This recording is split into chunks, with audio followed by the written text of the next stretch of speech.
Hello everyone, welcome to EDUNOM MEDIA. Today we have the guest with us, Mr. Anil Swarup, the former Education Secretary, HRD Ministry, Government of India. Welcome sir to our show, sir. Sir, as you know, all these super success in your life, sir. Sir, can you tell me your success journey as for the week, because you are highly inspiring for youngsters? You call it a successful journey. It's a very subjective term. It depends on what you anticipate in life, what you expect in life. I think if you keep your expectations low, success will come your way.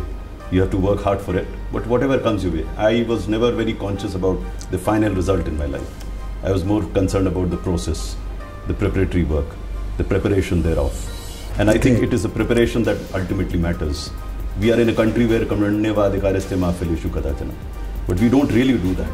We are more focused on results than the practice or the purpose for which we are doing. I think if we focus on the present, if we focus on our own action, the results will come. In any case, we don't have much control over results. So if we focus on the process, as I said, if we focus on our own actions, I think results will come. Why? But that's fine. My question is, as you know, Indian education systems, last 15 years back, jo tha abhi bhi wahi hai. So how do you think in that perspective, in current scenario? No, I don't think education system is the same as it was 15 years ago. A major change has come about. I think that one of the major successes of Indian education system is that the child has come to the school. 98 to 99% of children are in school. This couldn't have been said 20 years ago. Children were not coming to school. Today, the parents want to send their wards to the school and they have come to the school. The problem is that the quality of education that is being imparted in the school leaves a lot to be desired. That's something which really needs to be worked upon. I think the Right to Education Act and the money that has gone into education has resulted in getting the child to the school, but the quality of education is really something to think about. But sir, I totally agree. But in that case, if talking about practical knowledge is concerned, there is just so much lack in terms of Indian education system. How do you define on that perspective? No, I don't know what you mean by practical knowledge. I think the fundamentals of reading and writing and calculating, that is something which is missing. You call it practical, then I agree with you. The problem is that the child comes to the school, he stays there for a while, and the manner in which he is being taught, primarily in government schools, that is something which requires to be looked into, and the primary cause has been our inability to get the right appropriate teachers into the school, to get to train the teachers appropriately, and that is what has caused this gap as it exists today. I agree totally. When you're talking about quality of education in India, I mean, compared with foreign universities across the world, still we are lack. So where actually we are lack in terms of quality of education? I don't think we should compare ourselves with anybody elsewhere in the world. We should compare with ourselves. We should measure it on the basis of the requirements within the country. This comparison system is incorrect. You can't compare unequals together. The Western world has progressed so much. The per capita income is very high. The economy is booming. So in that sense, they are not two comparable things. But if we compare with ourselves in the sense of where we were and where we ought to be, I think that is where we need to work harder.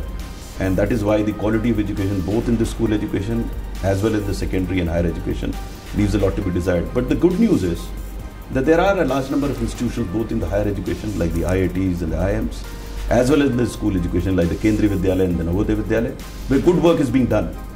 The objective now should be to see how such good work could be replicated and scaled in other schools. I totally agree. You're talking about IIT.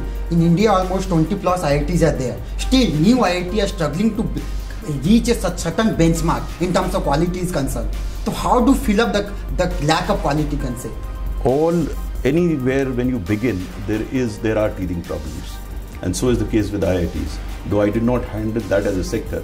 But my belief is it will take a bit of time for them to stabilize, and when they stabilize, they will also impart quality education. Totally agree on that perspective. At the same time, Government of India have taken some good steps, like they're going to replace the old bodies like AICT and UGC. They're coming in new name in the name of HIRA. So how do you think it's a good step in terms of Government of India? It is again, as I said, I did not handle higher education, but I have some idea of what is happening. Yes. And I totally agree with the approach that has been adopted. The problem with UGC was that it was not merely a regulator, it was also a funder, and there was therefore a conflict of interest. Hence, there has to be a difference between the agency that is funding education-related projects and the agency that's a regulator. And that is what is being attempted through the new dispensation that is being talked about. And I'm sure it will certainly be better than what it obtains today. Oh, that's great. And we are talking about the school educations. Still, we are facing some problem in terms of uniform board, like CBSE, state board, different syllabus, NCERT have different syllabus. So how do you think the government of India should take some good step organizing the uniform education, especially school education is concerned? We must appreciate that India is a diverse country with diverse cultures. And I have never advocated uniformity. So long as I create a product which is good enough and others adopt it, they are most welcome. Imposing any discipline on states has not worked in the past, and I am sure it will not work in the future. So as far as CBSE is concerned, the schools can volunteer to be empaneled or affiliated to CBSE. It can't be forced down anybody's throat. Similarly, the curriculum in NCERT, there is a national curriculum framework. Every state has to adhere to that, but it allows flexibility to state, which it should allow, because of the varied cultural systems that we have here. We can't force every state to adopt exactly the same curriculum which NCERT advocates. But what the good thing that is happening is that most of the states are by and large accepting NCERT curriculum with minor modifications here and there, and that is good for the country. But as far as the examination system is concerned, if gradually states veer around to CBSE system, very good. If they want to have their own system, that is also very good, provided the basic parameters are maintained. I don't think CBSE examination system should be imposed on all these states. But so in that case, as you know, the entrance exams like medical exams like NEET or JEE, they are conducting twice a year, but still they have uniform entrance exams. In that case, like, how do you suggest on that? Because entrance exam already make uniform. You let us understand, even to admissions to international universities, people come from different examinations. And they have their own entrance examination system. This is there internationally. And it's here as well. So what is wrong in it? But in US, they're conducting, if you're talking about UG level, they're conducting SAT exams across the US. Yes. Same case in PG level, they're conducting GMAT and GRE. Similarly, in same case, India has to follow the same trend. India follows the same pattern. There is one exam which is called NEET, there is another But JEE students exam. are facing problem because of not uniform syllabus. You must understand the difference between the two. As in case of SAT and CAT, in the US, there is one examination for entrance. Similarly, there is one examination for entrance in India. The high school and intermediate examinations are different in the US, different in India. So as far as the qualification is concerned, the qualification examinations may be different. But the entrance examination has to be the same, which is the same in the US. They have one examination and we have one examination here in India. So I don't see much of a difference in that. As far as the curriculum is concerned, if the particular state does feel that a curriculum is useful, they will adopt it. Like in the case of Jammu and Kashmir, they have finally decided to adopt the NCERT curriculum.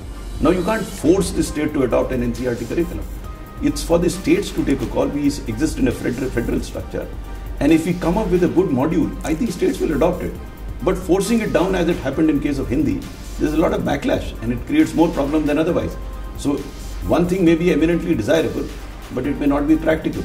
We have to work in a manner so that what is correct comes to be accepted rather than drilled down somebody's throat. I agree. And like medical, like Government of India already taking a NEET uniform entrance exam for all the students across the India. The same way, engineering or in MBA student, Government of India has to come some new uniform, uniform exam. In engineering, my understanding is there is a uniform exam. No sir. That's there is multiple joint, entrance exams. Multiple entrance exams. No, for the along with JEE. For IITs, there is a single examination. I know.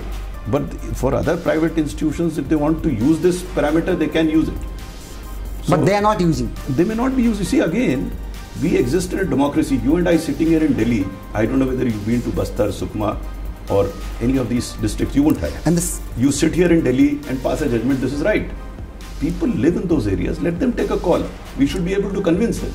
But forcing it down the throat, I am not in agreement with that. No. I think we in Delhi feel that we are the wisest people in the country, which we aren't actually. I have travelled to 24 states as Secretary of Education and I discovered wonderful work being done there.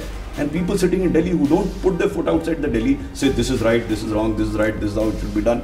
I'm sorry, that is not the way forward. So how to define in terms of quality education, especially the private institutions across the India, for which kind of parameters or curriculum they need to follow? See, the government last year came up with learning outcomes. This should have been done 10 years ago, but it wasn't done. But this government took the initiative and saw to it learning outcomes were announced.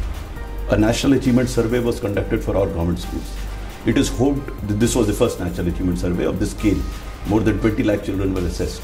it is hoped that this sort of a survey will be extended also to the private school, and thereby we'll be able to compare performances of various schools, various types of schools, and that will help school improve themselves by discovering what exactly is going wrong with their education system. So this is evolving, and I'm sure it will move in that direction. I totally agree. So as you know, in India, so much talented students as well as from 2-tier, 3-tier cities, in fact, unable to afford proper education, because in India, day by day, education cost is day by day increasing. So how do you think in terms of vocational education? So Government of India and vocational education is concerned. So Government of India is not doing some proper information, especially for students. So how do you suggest on that? You know, this is an important issue because every child should not be forced into higher education doing BA in history, economics. I mean, there are children who are unable to follow that system, can select a vocation of their choice and get trained in that particular vocation. Earlier, there was value attached more to regular education than vocational education. Keeping this in mind, CBSE has now decided to use vocational subjects as regular subjects in class 9, 10, 11, 12. This will put vocational education at par with education otherwise. Generally speaking, it was felt that the vocational education is not of the same level as regular education. But now with this decision, I think it will gradually achieve the status which regular education has. And it will be good for the children. The second important thing that is happening is a lot of assessment is now being done in terms of understanding what would be appropriate for a child. There are assessment tools that are emerging wherein you can determine that this child would be better off in this particular sector or this particular area, thereby guiding the child into achieving that. It has started on pilot basis in some of the states, is doing very well, and my hope is this will be scaled in due. Oh, that's great, that's great. So finally, like you're already involved like so many years in the education and career sector is concerned. So what is your advice to the students? How they will make a career? What is your final advice? My final advice to children is never give up or give in. Keep trying. Focus on yourself. Don't look outside and start comparing yourself with others. Do what you can do your best and learn from your failures. If you don't learn from your failures, you will continue to fail. Failures help you to understand yourself. Failures help you to evaluate yourself. Failures help you grow. Never feel bad about a failure. Failure is the biggest lesson to any individual in their lives. Thank you, sir, for giving a valuable time. Thank you. Thank you, with us. Thank you, sir. Thank you. Thank you, sir. Thank you. Thank you. Thank you.